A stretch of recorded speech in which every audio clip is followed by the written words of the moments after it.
tue Abel. L'homme s'unit à Ève, sa femme. Elle devient enceinte et elle met au monde Caïn. Puis elle dit, « Avec l'aide du Seigneur, j'ai donné la vie à un petit homme. » Elle met aussi au monde Abel, le frère de Caïn. Abel devient berger et Caïn cultive la terre. À la fin de l'année, Caïn apporte quelques récoltes du champ. Il les offre au Seigneur. De son côté, Abel apporte les premiers agneaux de son troupeau. Et il offre au Seigneur les meilleurs morceaux. Le Seigneur reçoit avec plaisir Abel et son offrande. Mais il ne reçoit pas Caïn ni son offrande. C'est pourquoi Caïn est très en colère. Son visage devient sombre de tristesse. Le Seigneur dit à Caïn, « Tu es en colère et ton visage est triste. Pourquoi?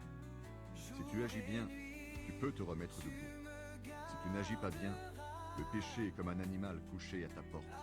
Il t'attend en cachette, prêt à t'attraper. Mais toi, sois plus fort que lui. » Caïn dit à son frère Abel, « Sortons. » Dehors, dans les champs, Caïn se jette sur son frère Abel et il le tue. Alors le Seigneur dit à Caïn, « Où est ton frère Abel ?» Caïn répond, « Je ne sais pas. Est-ce que je suis le gardien de mon frère ?» Le Seigneur continue, « Qu'est-ce que tu as fait là? J'entends la voix du sang de ton frère. Dans le sol, elle crie vers moi pour demander vengeance. Le sol s'est ouvert pour recevoir le sang de ton frère que tu as tué. Eh bien maintenant, ce sol te maudit. Quand tu le cultiveras, il ne te donnera plus ses richesses. Tu iras toujours d'un endroit à un autre et tu ne pourras jamais t'arrêter sur la terre. » Caïn dit au Seigneur, « Ma punition est trop lourde à porter. Aujourd'hui, tu me chasses de la bonne terre. Je vais être obligé de me cacher loin de toi. J'irai toujours d'un endroit à un autre et je ne pourrai jamais m'arrêter sur la terre. Et celui qui me trouvera pourra me tuer. » Le Seigneur répond à Caïn, « Mais non. Si quelqu'un te tue, il faudra tuer 7 personnes pour que tu sois vengé. » Et le Seigneur met une marque sur Caïn. Alors celui qui le rencontrera ne pourra pas le tuer. Caïn part loin du Seigneur. Il va habiter au pays de Nod, à l'est d'Éden. La famille de Caïn. Caïn s'unit à sa femme. Elle devient enceinte et elle met au monde Enoch. Caïn se met à construire une ville. Il donne à cette ville le nom de son fils Enoch. Enoch a un fils, Irad. Irad a un fils, Mehujaël. Mehujaël a un fils, Lémec. Lémec prend 2 femmes. La première s'appelle Ada, la deuxième s'appelle Silla. Ada met au monde Yabal. C'est l'ancêtre de ceux qui habitent sous des tentes et élèvent des troupeaux. Son frère s'appelle Yubal. C'est l'ancêtre de tous ceux qui jouent de la cithare et de la flûte. Silla met au monde Tubal-Caïn. C'est le forgeron qui fabrique tous les outils en bronze et en fer. La sœur de Tubal-Caïn, c'est Naama. Lémec dit à ses femmes, « Ada et Silla, écoutez-moi. Mes chères femmes, faites attention à ce que je vais dire. Si on me frappe, je tue un homme. Si on me blesse, je tue un enfant. Pour venger Caïn, il faut tuer 7 personnes. Pour me venger, il faudra en tuer 77. » Adam s'unit encore à sa femme. Ève met au monde un fils. Elle l'appelle Seth et elle dit, « Caïn a tué Abel, mais Dieu m'a donné un autre fils à sa place. » Seth, à son tour, a un fils. Il l'appelle Énos. À ce moment-là, les gens commencent à prier Dieu en l'appelant Seigneur.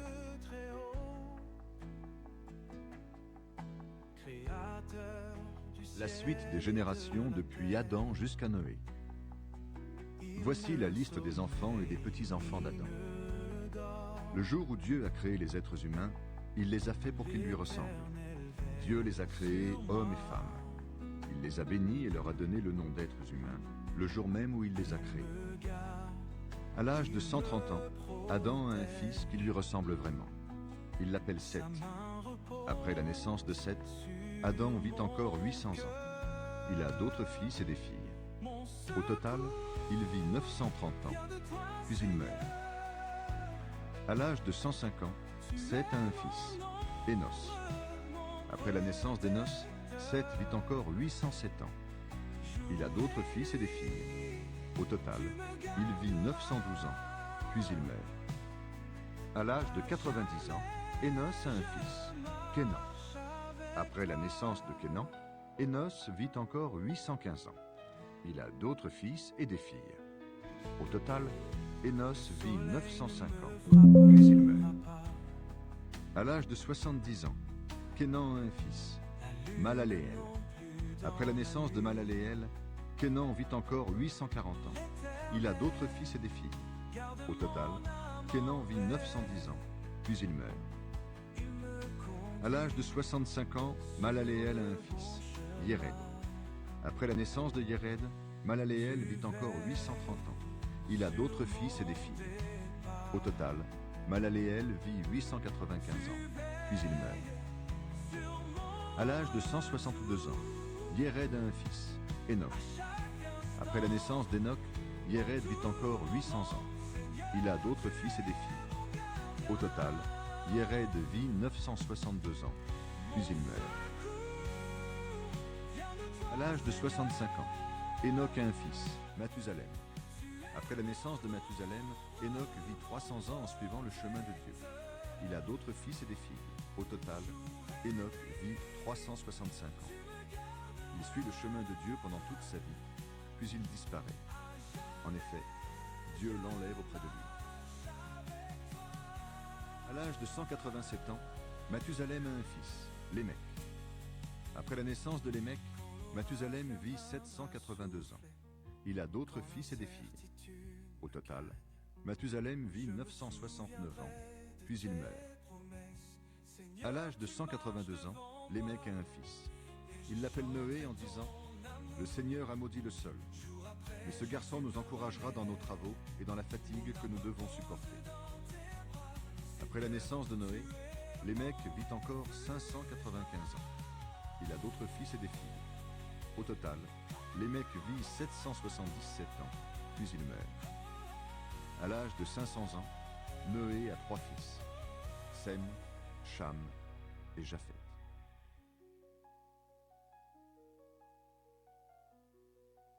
Dieu regrette d'avoir fait les êtres humains. Les êtres humains deviennent très nombreux sur la terre et ils mettent au monde des filles. Les habitants du ciel voient que ces filles sont belles et ils choisissent leurs femmes parmi elles.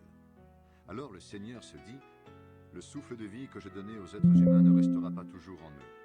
En effet, ils vont mourir un jour. À partir de maintenant, ils ne vivront pas plus de 120 ans. » En ce temps-là, il y a des géants sur la terre. Il y en a encore quand les habitants du ciel viennent trouver les filles des humains et ils ont avec elles des enfants. Ce sont les héros d'autrefois, des hommes célèbres. Le Seigneur voit que sur la terre, les êtres humains sont de plus en plus méchants. Et toute la journée, dans leur cœur, ils ne pensent qu'à faire le mal. Le Seigneur regrette d'avoir fait les humains sur la terre et son cœur est rempli de tristesse. Le Seigneur se dit, « Je vais faire disparaître de la terre les humains que j'ai créés, les grands animaux, les petites bêtes et même les oiseaux. Vraiment, je regrette de les avoir faits. » Mais le Seigneur se montre bon pour Noé. Dieu dit à Noé de construire un grand bateau. Voici l'histoire de Noé. Noé est le père de 3 fils, Sem, Cham et Japheth. Parmi les hommes de son époque, Noé est un homme juste. Il fait ce qui plaît à Dieu. Il suit le chemin de Dieu. Mais aux yeux de Dieu, les habitants de la terre sont pourris. Le monde est rempli de violence. Dieu regarde la terre. Il voit qu'elle est pourrie. En effet, tous les habitants se conduisent très mal. Alors, Dieu dit à Noé, « J'ai décidé d'en finir avec les humains. Le monde est rempli de violence à cause d'eux. Je vais donc les détruire avec la terre. Construis pour toi une sorte de grand bateau en bois solide. À l'intérieur, tu le diviseras en plusieurs parties. Tu le couvriras de goudron à l'intérieur et à l'extérieur. Voici comment tu feras ce bateau. Il devra avoir 150 mètres de long, 25 mètres de large et 15 mètres de haut. Tu le couvriras d'un toit et tu laisseras 50 cm entre le toit et les côtés du bateau. Tu mettras la porte du bateau sur le côté. Tu feras 3 étages. Et moi, je vais faire venir sur la terre une grande inondation. L'eau fera mourir tout ce qui vit sous le ciel. Tout ce qui se trouve sur la terre sera détruit. Mais je vais faire alliance avec toi. Tu entreras dans le bateau, toi, tes fils, ta femme et les femmes de tes fils avec toi.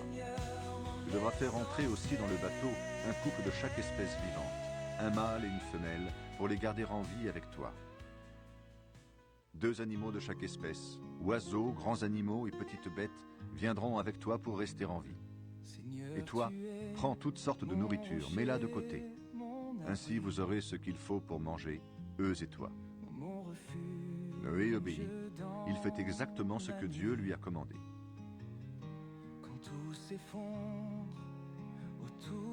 Noé entre dans le bateau avec sa famille. Le Seigneur dit à Noé, « Entre dans le bateau avec ta famille. En effet, je le vois, tu es le seul juste parmi les hommes de ton époque. Parmi les animaux purs, prends 7 couples de chaque espèce, un mâle et sa femelle. Parmi les animaux impurs, prends un couple de chaque espèce, un mâle et sa femelle. Pour les oiseaux, prends aussi 7 couples de chaque espèce, un mâle et sa femelle. Ainsi, on conservera leur race sur toute la terre. Dans 7 jours, je vais faire tomber la pluie pendant 40 jours et 40 nuits. Je vais faire disparaître de la terre tous les êtres que j'ai faits. » Noé fait tout ce que le Seigneur lui a commandé. L'eau couvre toute la terre. Noé a 600 ans quand la grande inondation arrive sur la terre. Il entre dans le bateau avec ses fils, sa femme et les femmes de ses fils pour fuir l'inondation. Les animaux purs, les animaux impurs, les oiseaux et toutes les bêtes qui remuent sur le sol, tous viennent auprès de Noé dans le bateau. Ils sont 2 par 2, mâles et femelles, comme Dieu l'a commandé à Noé. Au bout de 7 jours, l'eau de la grande inondation couvre toute la terre. L'année où Noé a 600 ans, le 2e mois, le 17 du mois, toutes les sources de l'océan immense situé sous la terre jaillissent, et les fenêtres du ciel s'ouvrent toutes grandes. La pluie tombe sur la terre pendant 40 jours et 40 nuits. Ce jour-là, Noé entre dans le bateau avec ses fils, Sem, Cham et Japheth, avec sa femme et avec les 3 femmes de ses fils. Il entre avec toutes les espèces d'animaux, les animaux sauvages et les animaux domestiques, les petites bêtes qui se déplacent sur le sol, les oiseaux et les insectes. 2 animaux de chaque espèce vivante viennent auprès de Noé dans le bateau. Un mâle et une femelle de chaque espèce entrent là, comme Dieu l'a commandé. Puis le Seigneur ferme la porte derrière Noé. Sur la terre, la grande inondation dure 40 jours. L'eau monte, elle soulève le bateau, et celui-ci se tient sur l'eau au-dessus de la terre. L'eau monte de plus en plus, et le bateau flotte sur l'eau. L'eau continue à monter au-dessus de la terre, et elle couvre toutes les hautes montagnes qui sont sous le ciel. L'eau monte de 7 mètres au-dessus des montagnes, et elle les couvre toutes.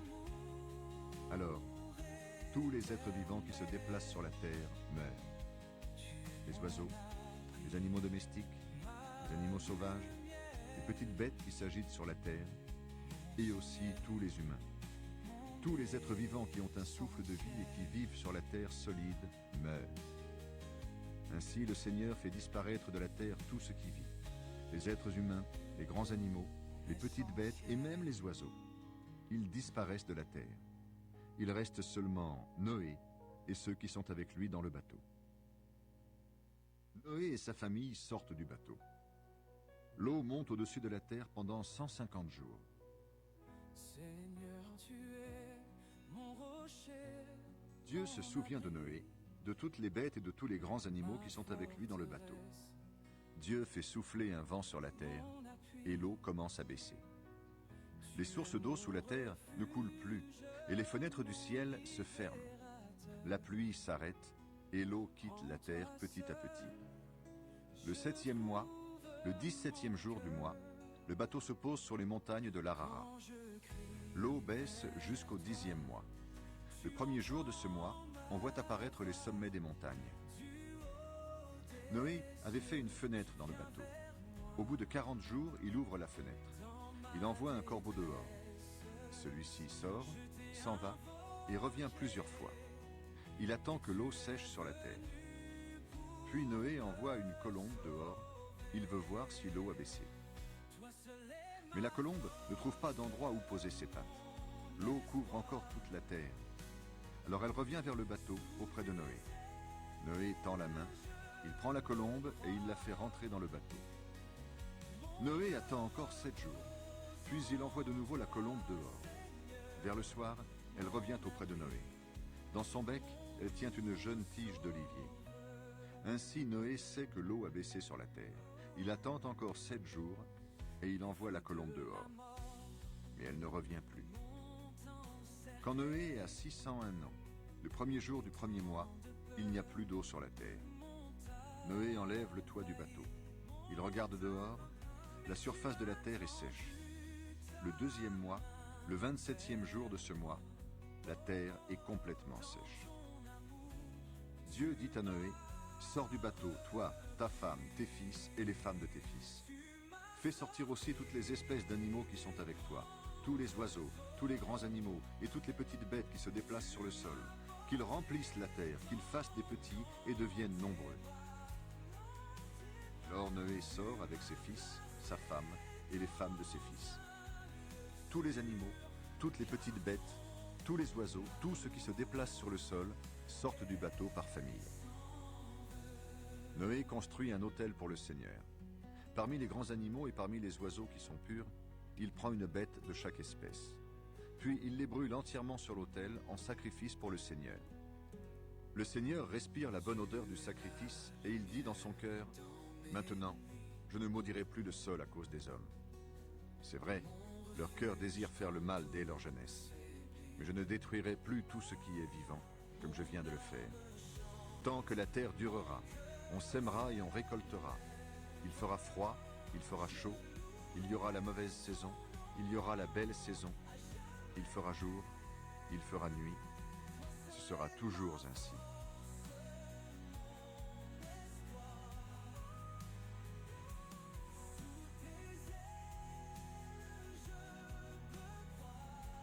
Dieu fait alliance avec Noé. Dieu bénit Noé et ses fils. Il leur dit, « Ayez des enfants, devenez nombreux, remplissez la terre. À partir de maintenant, tous les animaux de la terre, tous les oiseaux, toutes les petites bêtes qui se déplacent sur le sol et tous les poissons auront très peur de vous. Je vous les donne, comme je vous avais déjà donné les plantes. Maintenant, tout ce qui se déplace et qui est vivant servira à vous nourrir. Je vous donne tout cela. Mais vous ne mangerez pas la viande avec sa vie, c'est-à-dire avec son sang. Votre sang aussi, c'est votre vie. C'est pourquoi, si un animal ou une personne tue quelqu'un, je lui demanderai compte de cette vie. À chacun, je demanderai compte de la vie d'un être humain. Celui qui fait couler le sang d'un être humain, un autre humain fera couler son sang. En effet, Dieu a créé les humains à son image. Et vous, ayez des enfants, devenez nombreux, installez-vous en grand nombre sur la terre et remplissez-la. Alors Dieu dit à Noé et à ses fils, « Je vais faire alliance avec vous, avec vos enfants et avec les enfants de leurs enfants. C'est aussi une alliance avec tous les êtres vivants qui sont autour de vous, avec les oiseaux, les animaux domestiques ou sauvages, donc avec tous ceux qui sont sortis du bateau et tous ceux qui vivront sur la terre. Je fais alliance avec vous. L'eau de la grande inondation ne détruira plus jamais la vie sur la terre. Il n'y aura plus de grande inondation pour détruire la terre. Dieu dit encore, « Voici le signe de mon alliance. Je le mets entre moi et vous, entre moi et tous les êtres vivants qui sont autour de vous. Ce signe sera valable pour tous ceux qui naîtront après vous. Je mets mon arc dans les nuages, il sera le signe de l'alliance entre moi et la terre. Quand je ferai venir les nuages au-dessus de la terre, quand l'arc-en-ciel apparaîtra dans les nuages, je penserai à mon alliance avec vous et avec tous les êtres vivants. Il n'y aura plus jamais de grande inondation pour détruire la vie. Quand l'arc sera dans les nuages, je le verrai. Et je me souviendrai de l'alliance que j'ai faite pour toujours avec tous les êtres vivants de la terre. » Et Dieu redit à Noé, « L'arc-en-ciel est le signe de l'alliance que je fais entre moi et tous les êtres vivants qui sont sur la terre. » Les trois fils de Noé, Sem, Cham et Japheth. Les fils de Noé qui sont sortis du bateau sont Sem, Cham et Japheth. Cham est le père de Canaan. Ces trois fils de Noé sont les ancêtres des habitants de toute la terre. Noé est le premier cultivateur. Il plante une vigne, il boit son vin et devient ivre. Alors il enlève tous ses vêtements sous sa tente. Cham, le père de Canaan, voit son père tout nu et il raconte cela à ses deux frères qui sont dehors. Sem et Japheth prennent le vêtement de Noé. Ils le mettent sur leurs épaules. Puis ils entrent dans la tente en reculant et ils couvrent leur père. Ils regardent droit devant eux pour ne pas voir leur père nu. Quand Noé n'est plus ivre, il apprend ce que son plus jeune fils a fait. Il dit alors, Que Canaan soit maudit, qu'il soit pour ses frères le dernier des esclaves. Et il ajoute, gloire au Seigneur le Dieu de Sem, que Canaan soit l'esclave de Sem, que Dieu donne beaucoup de terre à Japheth, que Japheth habite sous les tentes de Sem, et que Canaan soit l'esclave de Japheth. Noé vit encore 350 ans après la grande inondation. Au total, Noé vit 950 ans, puis il meurt.